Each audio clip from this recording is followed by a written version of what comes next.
Gloire à Jésus. Est-ce que nous pouvons bien acclamer pour le roi? Est-ce qu'on peut acclamer pour celui qui est fidèle? Est-ce qu'on peut acclamer pour celui qui est digne de louange? Est-ce qu'on peut acclamer très fort? Acclamons pour le Seigneur. Est-ce qu'on peut acclamer pour le roi de rois? Gloire à Jésus. Gloire à Jésus.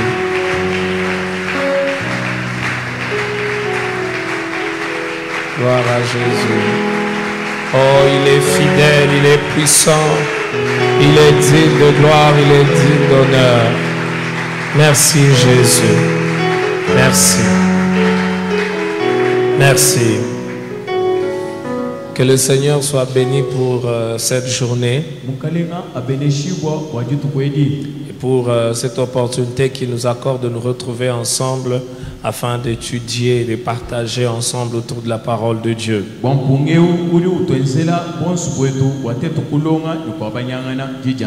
Que le Seigneur vous bénisse particulièrement, vous qui êtes là cet après-midi, après avoir eu presque 14 jours de prière. Revenir encore pour 3 journées, c'est un sacrifice que vous faites. Que le Seigneur vous bénisse pour cela.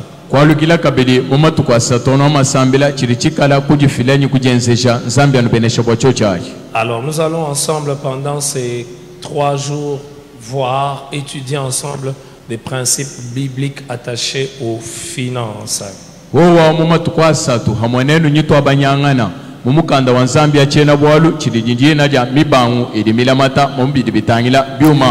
Et pour cela, nous allons prendre nos Bibles et nous allons lire dans Matthieu le chapitre 6.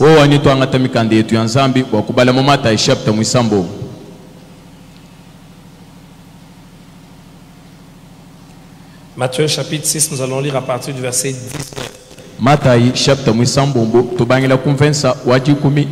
Matthieu 6 à partir du verset 19. La Bible dit ceci: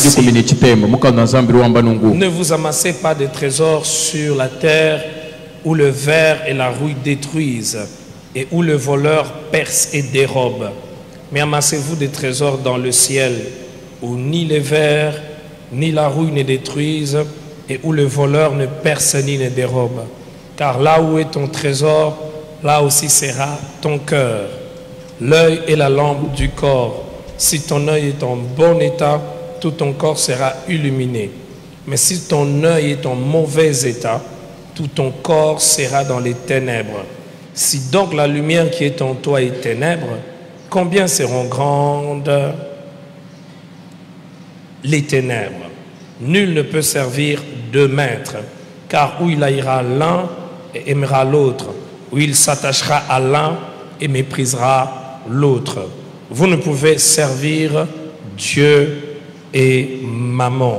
Et le verset 25, c'est pourquoi je vous dis, ne vous inquiétez pas pour votre vie. Ne vous inquiétez pas pour votre vie de ce que vous mangerez, ni pour votre corps, de quoi vous serez vêtus. La vie n'est-elle pas plus que la nourriture et les corps plus que les vêtements? Regardez les oiseaux du ciel, ils ne sèment ni ne moissonnent, ils n'amassent rien dans des greniers et votre Père Céleste les nourrit. Ne valez-vous pas beaucoup plus que eux? Est-ce qu'on peut dire Amen? Amen. Cette lecture, nous l'avons fait depuis le dimanche, nous la refaisons encore ce soir. Jésus aborde un des sujets très importants. Il parle des richesses. Il parle de trésors. Nous disons que c'est un sujet important parce que Jésus lui-même en parle. Et quand vous étudiez la Bible, vous verrez que Jésus a beaucoup parlé des richesses, Jésus a beaucoup parlé des trésors.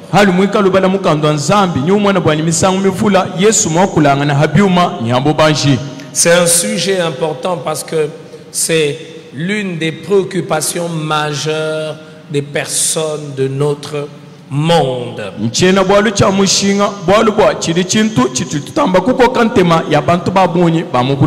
de 80% de nos requêtes de prière, de nos préoccupations, de choses qui empêchent que nous puissions dormir tournent autour des richesses, autour de l'argent.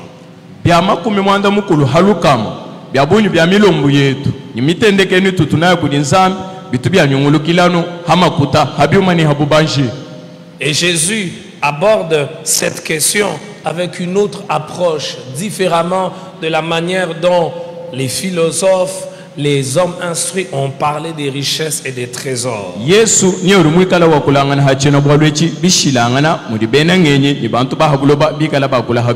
Alors dans ce passage, comme nous l'avons dit le dimanche, Jésus établit une différence entre les richesses éphémères et les richesses éternelles. En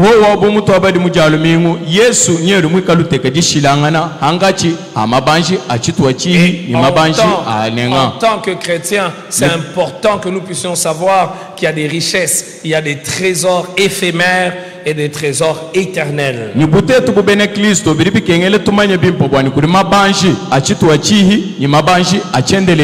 Alors quand on parle des richesses terrestres, on parle de l'argent, on parle des richesses sur la terre, on fait allusion à des trésors qui sont éphémères.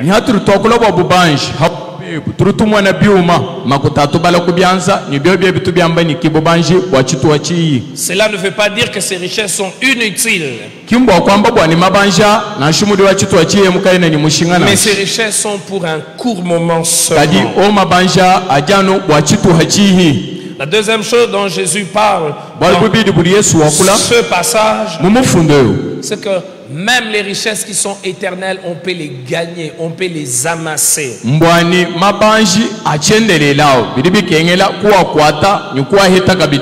Il dit, amassez-vous des trésors dans le ciel.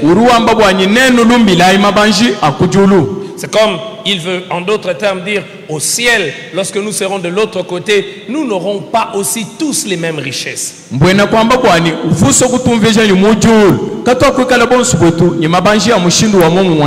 Nos richesses de l'autre côté dépendront de ce que nous avons fait. La troisième chose que Jésus affirme dans ce passage, et c'est une chose très importante aussi, il parle de la vision. Il parle du rapport qu'il y a entre l'œil et l'état du corps. Lorsque l'œil est bon, lorsque la vision est bonne, tout le corps sera illuminé. Lorsque l'œil est en mauvais état, même notre corps sera dans les ténèbres. Jésus veut donc parler de notre perception des choses, de notre manière de voir les choses.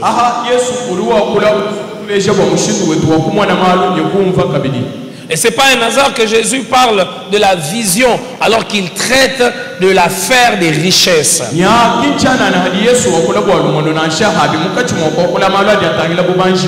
n'y a pas un domaine dans lequel notre manière de voir les choses a un impact considérable comme dans le domaine des richesses et des biens matériels.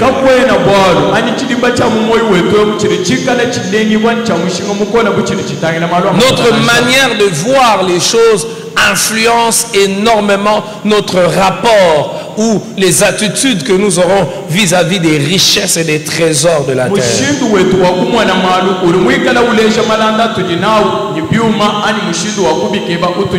Et en rapport avec les richesses, quand on prie, on dit seulement: oh Seigneur, je chasse l'esprit de la pauvreté, Seigneur, je chasse la sécheresse, je vis une sécheresse énorme.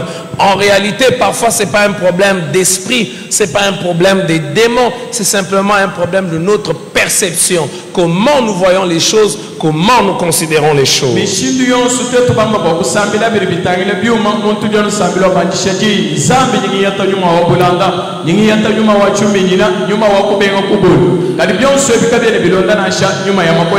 la prière de mon cœur, c'est que au travers de ces moments que nous allons passer ensemble, que le Seigneur, par le Saint-Esprit, nous amène à avoir une perception biblique, une perception des citoyens du royaume sur les biens matériels et les richesses que nous pouvons accumuler ici sur la terre.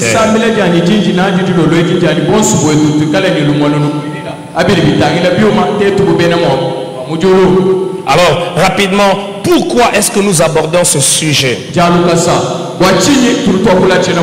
Pourquoi parler sur les principes bibliques concernant les finances? La première raison pour laquelle nous abordons ce sujet, c'est parce que nous devons connaître ce que nous devons faire avec les richesses que nous avons sur la terre et ce que nous ne devons pas faire avec ces richesses. Il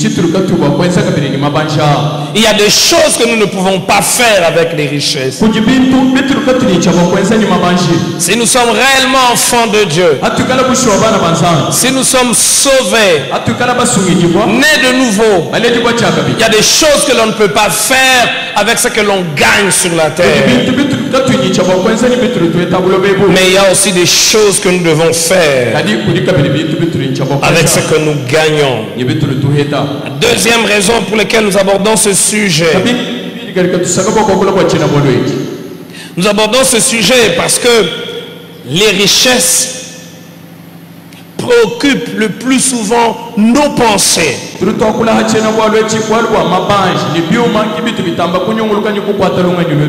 Et c'est important que nous puissions savoir ce que la Bible dit pour que le sujet des richesses ne soit pas la source de nos maladies.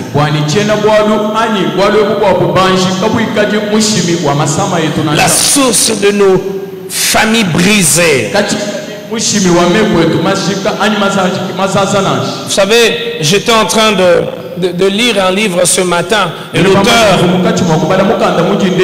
partage une étude qui a été faite par 2 universités aux États-Unis pour dire que le sujet de l'argent est parmi l'une des sources importantes des divorces aux États-Unis.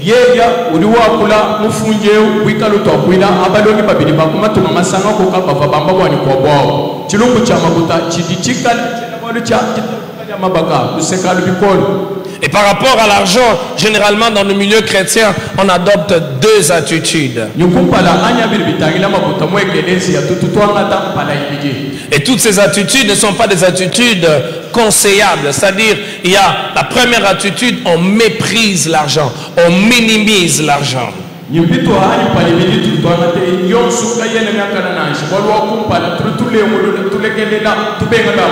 Vous entendrez des gens dire: oh, mais on n'a pas besoin d'argent.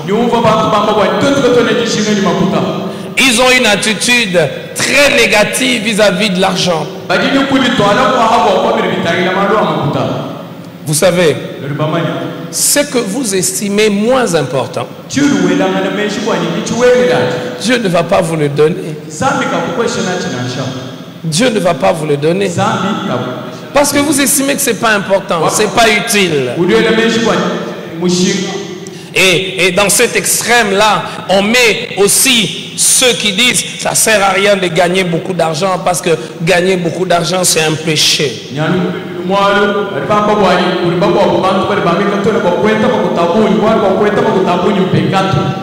Je suis venu nous dire que gagner beaucoup d'argent, ce n'est pas un péché. Ce n'est pas une mauvaise chose. Il y a parfois des gens qui établissent un rapport entre richesse et péché. On peut être très riche et aller au ciel. Et être très pauvre mais aller en enfer. C'est pas la richesse ou la pauvreté de quelqu'un qui est l'indicateur de sa spiritualité. Ce qui est indicateur de la spiritualité de quelqu'un, c'est l'attitude de son cœur. On a développé un certain type d'enseignement dans nos églises où dès que quelqu'un a l'argent, on dit directement c'est un pécheur.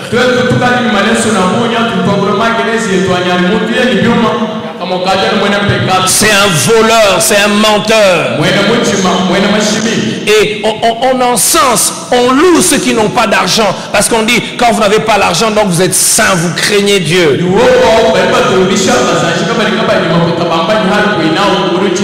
Et on crée même la peur dans le cœur des gens. Il y a des gens qui ont peur de l'argent. Ils ont peur même de gagner beaucoup d'argent. Parce qu'ils se disent, s'ils gagnent beaucoup d'argent, quand vous lisez la Bible ne dit jamais que l'argent est un problème. Mais la Bible dit que c'est l'amour de l'argent. Et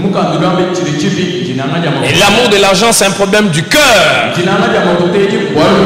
Donc, la première attitude que nous avons parfois dans nos églises vis-à-vis des richesses, vis-à-vis de l'argent, c'est le mépris.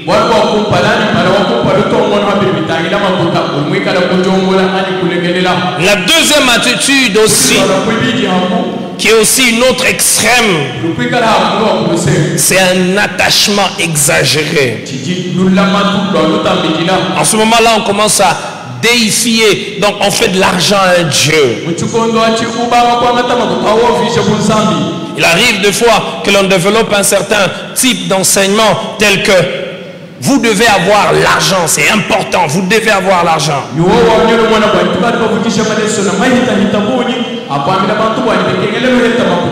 Si vous n'avez pas l'argent, c'est que Dieu n'est pas avec vous. Il arrive des fois que toutes les réunions dans nos églises tournent autour de l'argent. On prêche pour qu'on donne de l'argent. On commence à vendre les prières. On commence à vendre même les prédications. Quand on va prêcher quelque part, on a en tête qu'est-ce qu'on va me donner là-bas. Et quand on ne donne pas, on est furieux, on est fâché.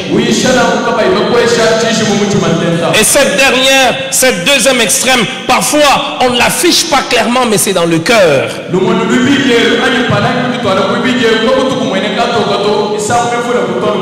On commence à faire passer l'argent avant ce qui est essentiel. Non frère, ces deux extrêmes sont dangereuses. Nous ne devons pas mépriser l'argent.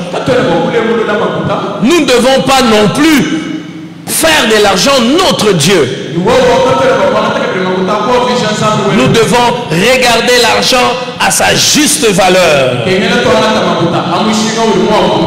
Et par rapport à la dernière extrême dont nous avons parlé, qu'est-ce qui pousse les gens à faire de l'argent leur Dieu? Qu'est-ce qui pousse les hommes à faire que tout dans leur vie tourne autour de l'argent? Qu'est-ce qui fait que plusieurs deviennent esclaves de l'argent? 4 raisons. 4 raisons, mais en fait, qui sont des erreurs. Ces raisons sont dues à une mauvaise perception, une mauvaise vision que l'on a sur l'argent.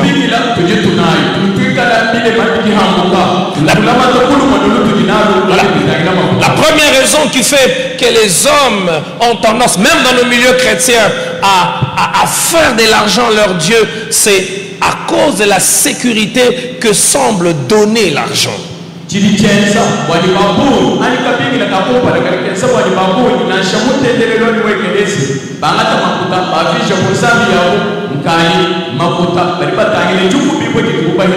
L'argent semble nous offrir une certaine sécurité. On sait que quand on possède autant de moyens, voilà, mes jours à venir, j'ai pas trop à craindre.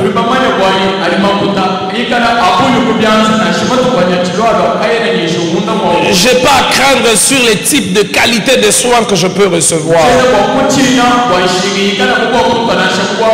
Je sais que parce que je peux avoir accès à la meilleure qualité de soins.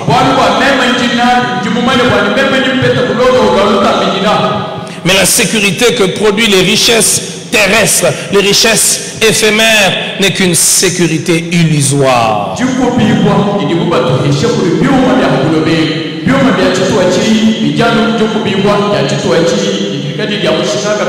30 minutes avant de venir ici, j'étais dans un hôpital où une sœur avec qui nous prions est hospitalisée. On a fait une opération.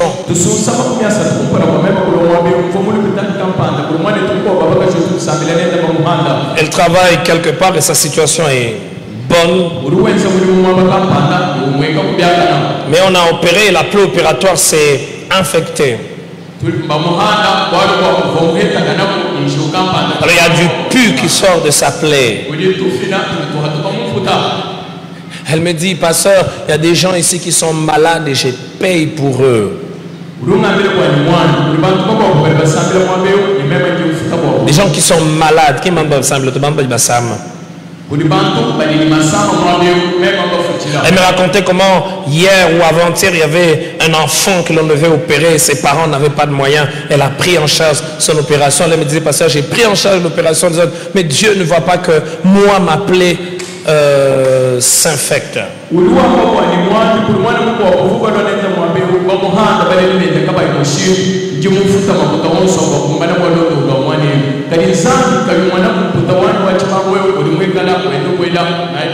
Elle me racontait comment toutes les personnes qui ont été opérées la même période avec elle, tous n'ont pas eu des suites opératoires compliquées, il n'y a que elle.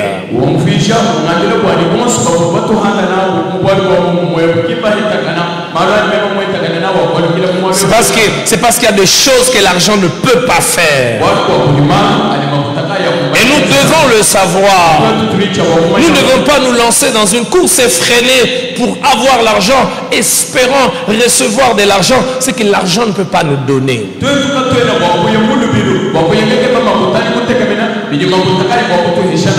La deuxième raison qui pousse plusieurs personnes à devenir esclaves de l'argent, des richesses, c'est le confort que semblent produire les richesses. On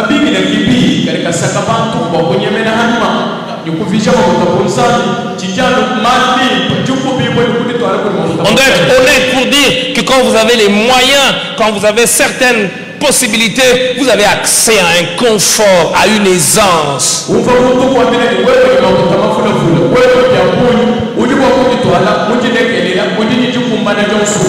La troisième raison pour laquelle plusieurs personnes deviennent esclaves de l'argent, c'est l'émancipation que peut engendrer l'acquisition des richesses.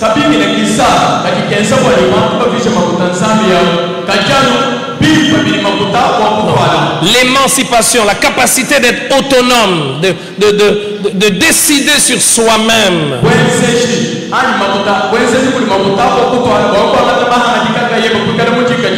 Il faut être honnête pour dire, plus vous avez les moyens, à un moment votre degré d'autonomie devient davantage très grand et très fort.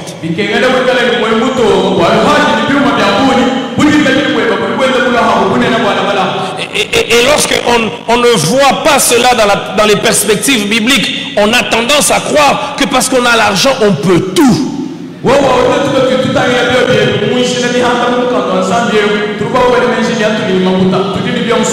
Et la quatrième raison pour laquelle plusieurs deviennent esclaves de l'argent, c'est à cause du statut social que nous donne l'acquisition de plusieurs richesses. Plus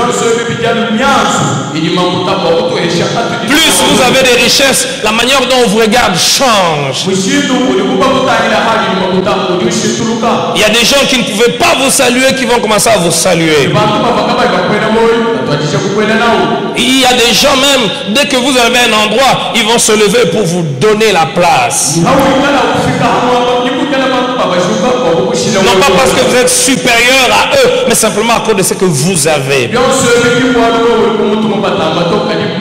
J'aimerais insister alors que nous avançons en ce premier jour que ces deux extrêmes doivent être évités. Nous devons éviter de faire de l'argent notre Dieu. Nous devons aussi éviter de mépriser l'argent. De mépriser l'argent, de dire oh mais c'est quoi, on n'a pas besoin d'argent, c'est rien et tout. Parce que parfois, j'aimerais encore le dire au nom d'un certain enseignement, on dit oui nous allons aller au ciel, alors l'argent est inutile. Non, l'argent n'est pas inutile.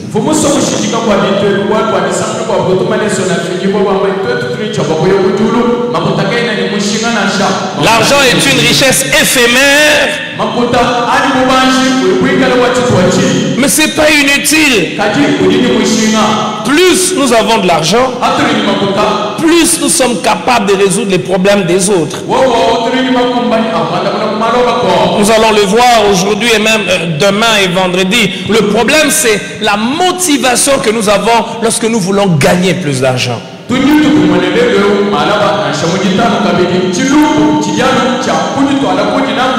est notre motivation? Pourquoi je veux avoir plus d'argent?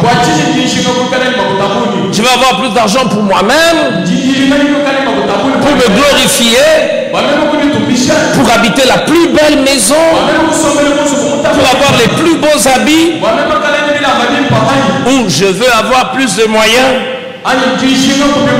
pour être capable d'aider plus de personnes. Parce que la vérité, c'est que plus on a des moyens, plus on a l'aptitude et la capacité d'aider plus de personnes.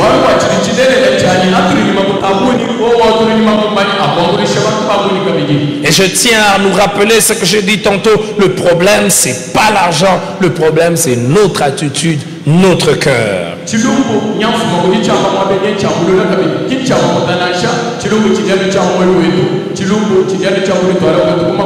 Et c'est important, frères et sœurs, que nous puissions, et ça c'est la quatrième raison pour laquelle nous abordons ce sujet. Parce que nous avons vu trois raisons, c'est la quatrième raison. C'est que nous abordons ce sujet pour que nous puissions percevoir l'argent ou les richesses comme un outil et non pas comme un maître. La prière de mon cœur, c'est que pendant ces 3 jours, que le Seigneur produise en nous cette assurance et cette conviction que l'argent ne doit pas être notre maître, les richesses ne doivent pas être nos maîtres, mais que nous devons les percevoir comme étant des outils, des instruments que Dieu place entre nos mains.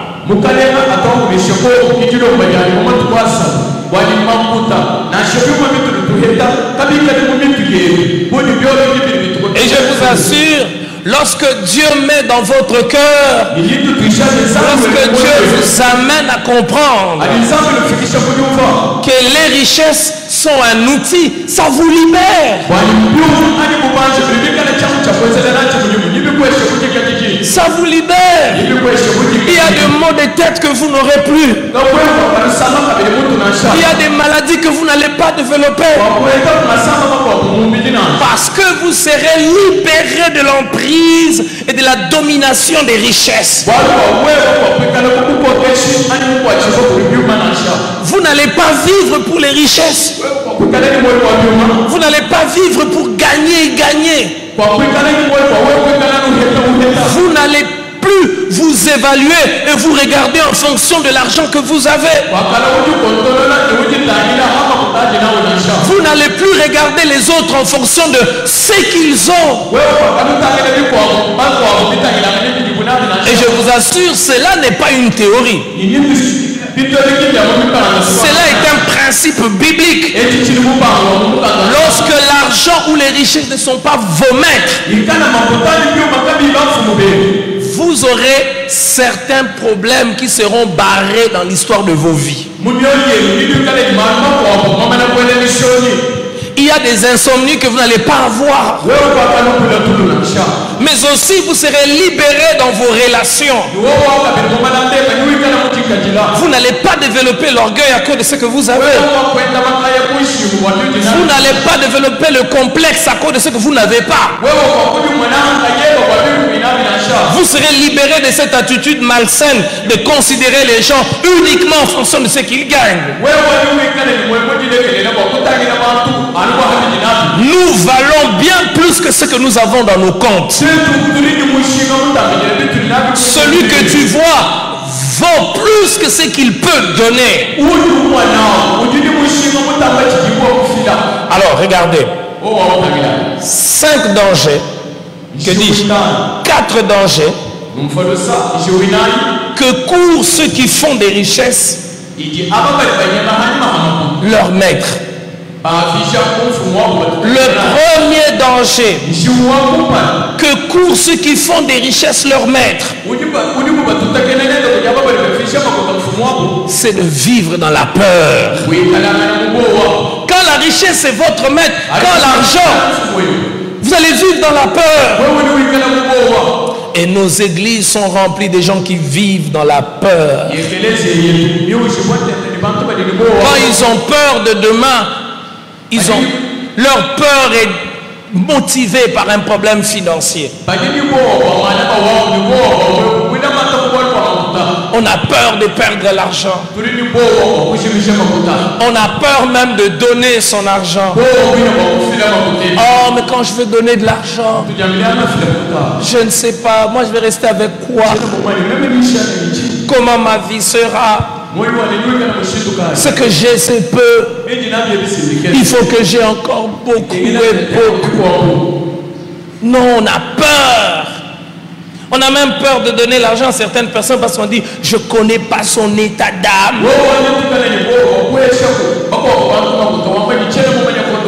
Parce que quand je vais prendre, il va prendre mon argent, il va trafiquer, puis je n'aurai plus d'argent.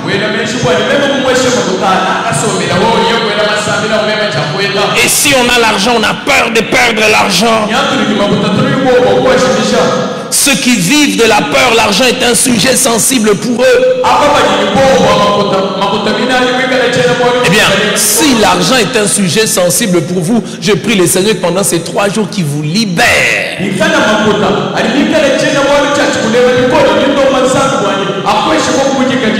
Ça doit être un sujet ordinaire. Quand nous parlons de manger, nous ne nous fâchons pas. Mais pourquoi quand on parle d'argent, on devient tendu? On est prêt à se tuer. On est prêt à se tuer. Quand vous faites de l'argent votre maître, vous vivez toujours dans la peur.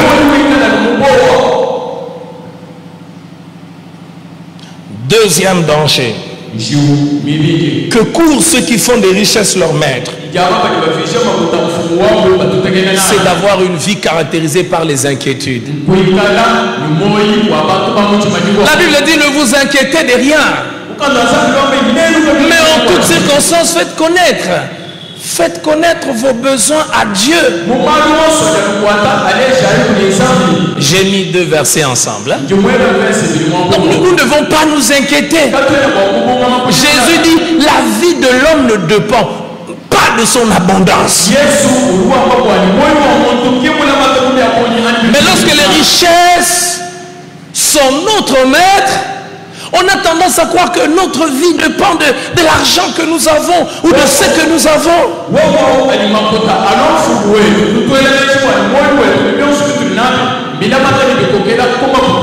Alors on n'aura pas la paix. Parce que quand quelqu'un vit dans les inquiétudes, il n'a pas la paix. Vous voyez quelqu'un, chaque matin, il est en route, il se parle lui-même. Il est en route, il est complètement distrait. Il est tellement inquiet. Et l'inquiétude, ce n'est pas seulement pour ceux qui n'en ont pas. L'inquiétude, c'est aussi pour ceux qui en ont. Pourquoi certaines personnes posent tellement de conditions quand on veut épouser leur fille?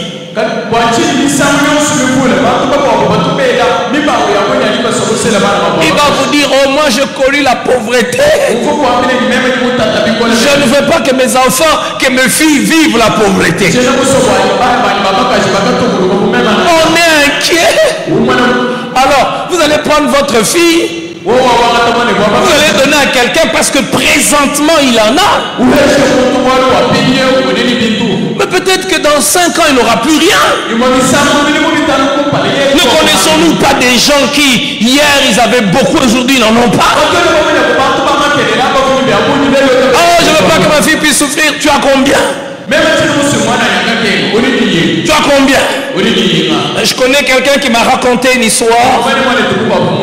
Celui qui a été le premier administrateur de l'église où je suis pasteur. Il nous a déjà précédés. Mais il me disait qu'il avait une grande sœur. Et lorsqu'on devait épouser sa grande sœur, il y avait quelqu'un qui avait une Vespa. Ces motos étaient très courants ici, hein, à une certaine époque. Maintenant, ça a presque disparu. Alors, au même moment que cette personne qui avait la Vespa lui faisait la cour, il y avait un autre qui était un étudiant qui venait de l'université de Bombaché, qui venait pendant ses vacances ici.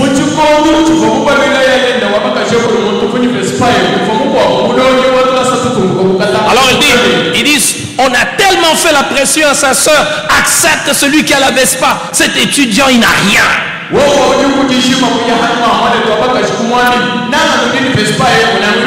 puis celui qui avait la Vespa, c'était un diamantaire. On parlait de lui dans cette ville. Il dit, mais plus de 15 ans après, le frère me racontait, me dit, ils se sont retrouvés un jour en route avec sa soeur, et celui qui était étudiant était en train de passer avec une très belle voiture, et lui, son diamantaire avait tout perdu.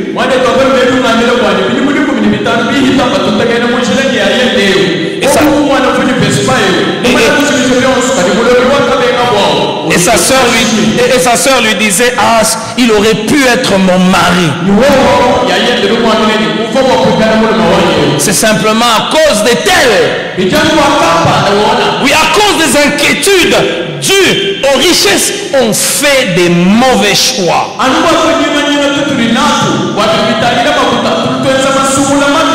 L'inquiétude pousse même certains à féticher. Il y a un coin de cette ville où il y avait un certain type de jeux, des cartes, et on dit 5 ans c'est quoi? Vaut mieux avoir 5 ans de succès et puis après mourir pauvre. Mourir.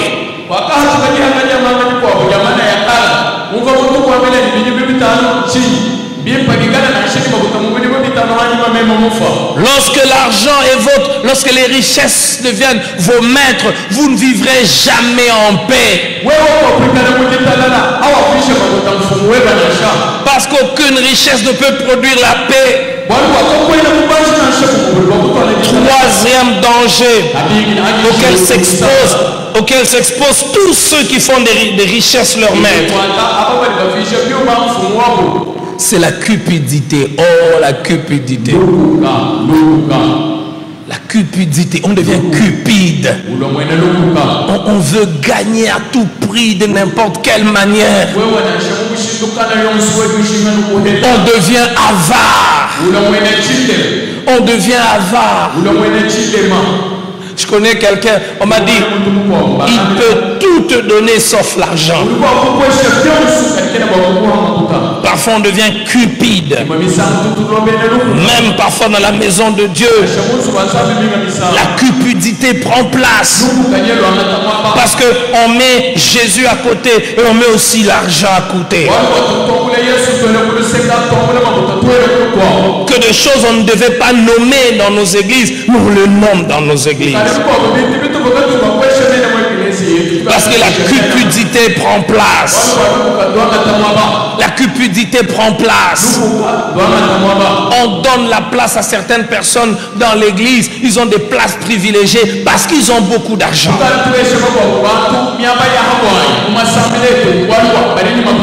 Non, mon frère, non ma soeur, tu ne dois pas avoir une place privilégiée parce que tu as beaucoup d'argent. Que j'ai été scandalisé quelque part. J'ai vu tous des gens se battre pour venir à temps parce qu'il y avait très peu d'espace. Mais les 3 premiers rangées, on les avait réservés. Les autres, les pauvres, eux, ils peuvent se battre et venir à temps pour avoir une place.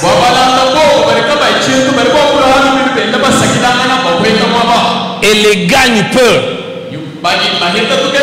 Eux, ils peuvent occuper les places et se battre. Mais ceux qui gagnent beaucoup, alors eux, on doit leur réserver la place, quelle que soit l'heure où ils viennent. Non,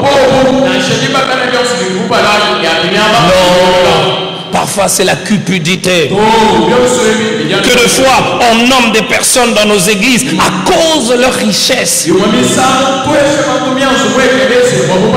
Ah, mais bon, il a l'argent. Ok, comme il a l'argent, voilà, tu vas prêcher. Et que dire parfois de dimanche, j'en parlais, que de nos stratégies pour avoir de l'argent.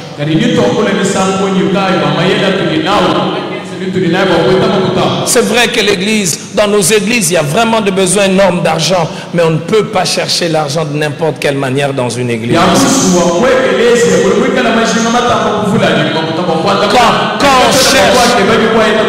Quand on cherche l'argent de n'importe quelle manière dans une église, on rend un mauvais service à ces personnes-là parce qu'ils vont croire qu'ils font leur part dès qu'ils ont donné l'argent. Tu ne fais pas ta part quand tu as donné de l'argent. Tu vis dans le péché, tu donnes l'argent, tu iras en enfer. Quand tu as donné ton argent, tu n'as pas tout fait.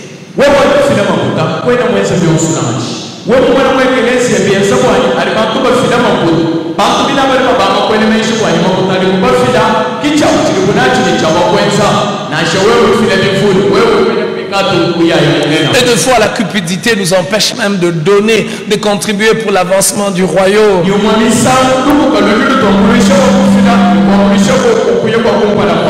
Ma petite vie et ma petite expérience m'ont appris que le jour où vous apprenez à donner à Dieu, tout change.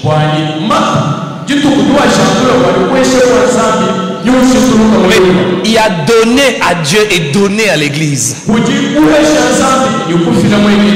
Il a donné à l'église parce qu'on a beaucoup parlé, parce qu'on a insisté. Il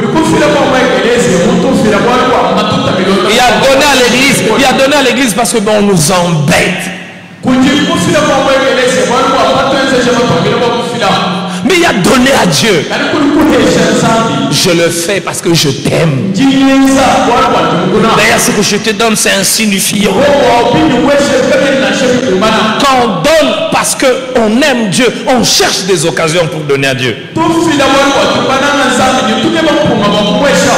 On cherche des occasions pour lui donner. On n'attend plus que les occasions se présentent. On n'attend plus qu'on est bon. Quand quelqu'un va dire, qu'est-ce que je peux faire pour Dieu? Et j'aimerais le dire à la gloire de Dieu, avec toute humilité. J'ai appris que lorsqu'on donne à Dieu, tout change. Il n'y a pas un seul endroit où je vais prêcher avec comme idée que j'ai de l'argent.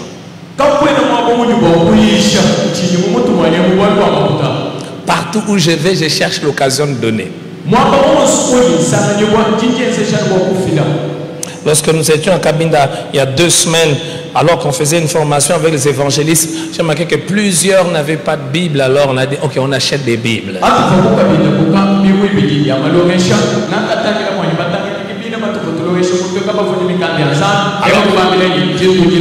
Mais pour les encourager, on a dit les Bibles coûtent 15 000 francs.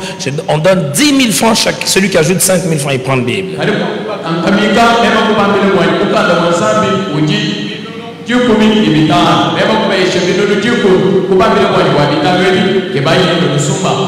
Et le dimanche passé, je nous ai demandé de donner pour les instruments. Que le Seigneur soit béni pour ce que nous avons donné. Et moi-même, je n'étais pas aussi en paix. Depuis le mois de janvier, quand je suis venu ici et que je me suis rendu compte qu'il y avait un problème d'instrument, il y avait un pincement dans mon cœur.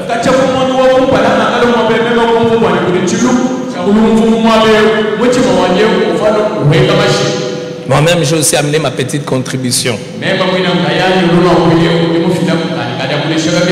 J'ai amené un petit mixeur aujourd'hui.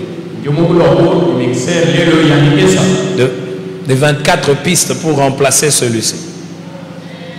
Amen. Amen. Oui, mais parce que vous savez, il y a des gens quand ils viennent, on va dire, bon, n'acclamez pas, vous acclamez pour qui? On va acclamer pour Jésus. Est-ce qu'on peut acclamer pour Jésus? Acclamons pour Jésus. Ah oui, mais ça veut, vous savez, quand tu demandes l'argent aux autres et que toi-même tu ne donnes pas, tu deviens un escroc.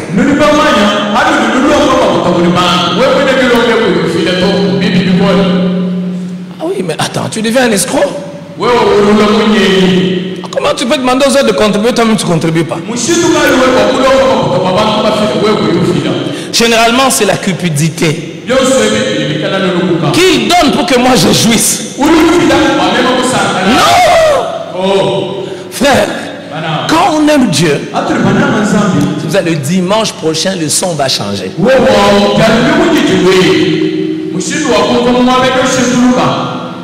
C'est ma prière et mon souhait. Amen. Quand nous sommes cupides, on cherche des occasions pour avoir. On ne cherche pas des occasions pour donner.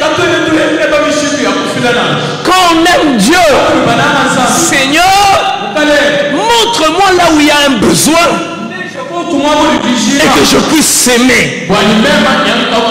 Montre-moi là où il y a un besoin. Nous allons les voir en étudiant, je crois, demain, comment Dieu enrichit certaines personnes. Lorsque vous n'êtes pas cupide, vous allez commencer à prier. Seigneur, montre-moi là où il y a un besoin, afin que je puisse résoudre ce besoin. C'est pas un problème des moyens, c'est pas un problème des capacités que l'on a, c'est d'abord un problème du cœur. Là où il y a un besoin, même si je ne suis pas capable de résoudre ce besoin à 100%, à 20% je peux le résoudre. Et je peux nous dire cela, frères et sœurs, le Seigneur ne fait pas de nous des gens qui cherchent à ce qu'on résolve leurs problèmes. Le Seigneur fait de nous des solutions aux problèmes des autres. Il y a des gens qui ont l'habitude de prier, de dire Seigneur, bénis-moi, Éternel, bénis-moi. Être béni par Dieu, c'est devenir une solution de Dieu aux besoins des autres.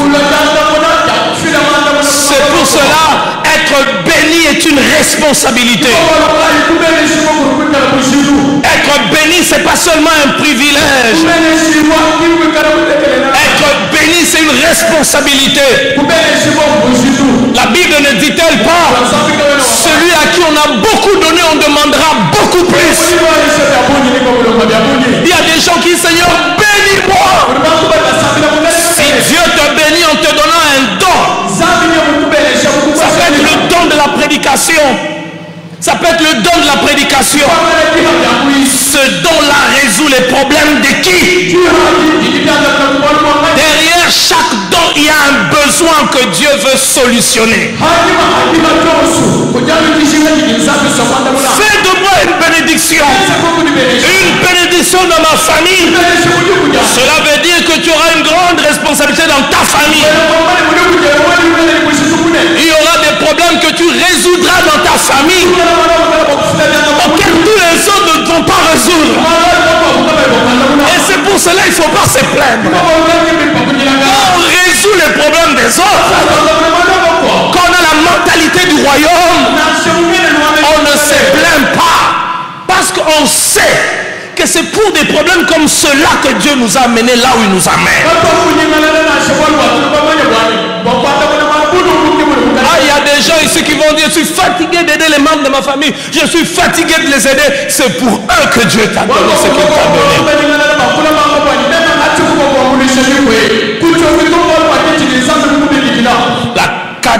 Le quatrième danger qui guette. Mais ce n'est pas notre habillement qui détermine notre valeur. On tombe dans l'orgueil. Parce que l'argent est notre maître. Dans Hébreux le chapitre 13, le verset 5. J'aime ce que l'écrivain aux Hébreux dit. Dans la version que j'ai, il est dit que votre conduite ne soit pas inspirée par l'amour de l'argent. Contentez-vous de vos biens actuels, car Dieu lui-même a dit, je ne te délaisserai pas, ni ne t'abandonnera pas. C'est pourquoi nous pouvons dire avec courage, le Seigneur est mon secours. Je n'aurai pas crainte que peut me faire un homme. Et dans 1 Chronique, le chapitre 29, chapitre 29, le verset 14, il est dit ceci, car qui suis-je et qui est mon peuple que nous soyons capables de faire des pareilles offrandes volontaires? Tout vient de toi et de ta main. C'est de ta main que vient ce que nous te donnons. Quelle vérité importante. Ce que nous te donnons vient de ta main. Mais quand il dit cela, les offrandes qu'ils ont apportées, ça vient de leur champ, ils ont travaillé, mais ils disent, c'est ta main qui nous a donné. Nous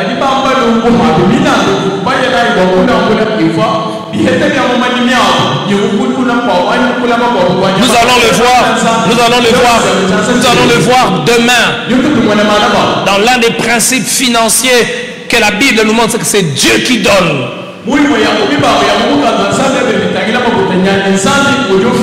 Et quand nous savons que c'est Dieu qui donne, je ne peux pas me vanter de ce que Dieu m'a donné. C'est une grâce, c'est une faveur. D'ailleurs, je veux les chérir avec crainte et tremblement. Seigneur, c'est toi qui m'as donné. Tout ce que j'ai dans ma main, c'est toi. N'y a-t-il pas des gens qui ont fait les mêmes études que vous, mais qui n'ont pas ce que vous avez? N'y a-t-il pas des personnes qui naissent de la même famille, nées de la même famille? Ils ont été portés par les mêmes entrailles qui vous ont porté. Vous avez étudié tous dans les mêmes institutions scolaires. Et même certains, il y a des gens avec qui vous avez étudié, vous savez qu'ils étaient très brillants. Mais vous êtes surpris de voir que dans la vie, vous avez plus que ceux qui étaient très brillants. Ce n'est pas simplement une affaire des diplômes. Ce n'est pas simplement une affaire des relations. Ce n'est pas simplement une affaire des connexions. C'est Dieu qui donne. Et si c'est Dieu qui donne, il n'y a pas de place de fierté. Il n'y a pas de place de fierté. Tout ce qu'il nous donne, nous voyons cela comme un instrument. Comme un instrument. Seigneur, ce que tu m'as donné, c'est un instrument pour atteindre tes buts. C'est un instrument pour atteindre tes objectifs. Fais-moi découvrir tes objectifs. Fais-moi découvrir tes objectifs. Afin que j'utilise ce que tu m'as donné pour ce pourquoi tu m'as donné. Alors, pour terminer aujourd'hui, 5 conséquences qui arrivent lorsqu'on considère l'argent comme une richesse, comme les richesses ou l'argent comme un instrument. Nous venons de voir les dangers qui arrivent lorsqu'on perçoit l'argent, on fait de l'argent ou des richesses sans maître.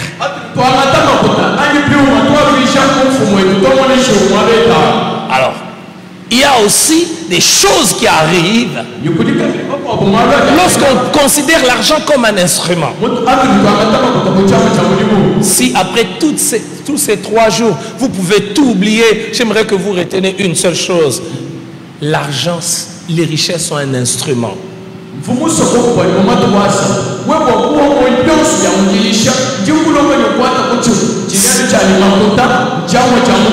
C'est pas une finalité. Dieu nous donne pour des objectifs. Non pas pour nos objectifs, mais pour ses objectifs. Vous savez, frères et sœurs, celui qui comprend, il devient apte à recevoir certaines choses. J'ai découvert un verset de la Bible qui dit: mon peuple périt faute de quoi? Faute de connaissance. On dit: Seigneur, donne-nous l'argent, donne-nous l'argent, donne-nous. Non. Comprenons ce que Dieu dit sur l'argent. Parce que quand nous comprenons ce que Dieu dit sur l'argent, alors Dieu pourra nous faire confiance en matière d'argent. Est-ce que vous savez qu'il y a des gens à qui Dieu ne peut pas faire confiance en matière d'argent? Dieu ne peut pas lui faire confiance. Que chacun s'examine. Est-ce que Dieu peut te faire confiance en matière d'argent? Il y a des gens en matière d'argent, il va même détourner l'argent des autres.